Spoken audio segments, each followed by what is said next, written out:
Depuis plus de 18 mois, le processus de paix interlibyen enregistre d'importants progrès obtenus grâce au concours de la communauté internationale, notamment l'Organisation des Nations Unies.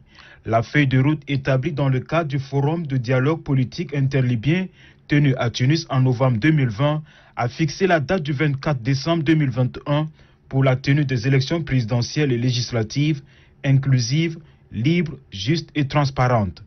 Les participants vont au cours des échanges analyser la situation afin d'envisager les perspectives d'avenir. Il a été l'occasion au cours de cette rencontre tenue sous l'initiative de ECOMAS, ministre allemand des Affaires étrangères, de dégager une large convergence de vues sur l'appropriation du processus par les Libyens, la tenue des élections dans le délai prévu et le retrait des mercenaires du territoire libyen. En tant qu'acteur majeur de la question de paix dans la sous-région, la participation du Tchad à cette rencontre a été d'une très grande importance.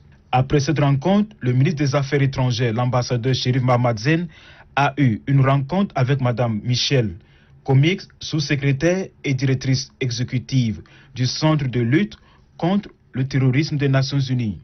Les échanges ont porté essentiellement sur la prochaine visite au Tchad de la directrice générale. Cette visite de travail vise à étudier les mécanismes de soutien aux efforts menés par notre pays en matière de lutte contre le terrorisme et le renforcement de la coopération entre le Tchad et les Nations Unies.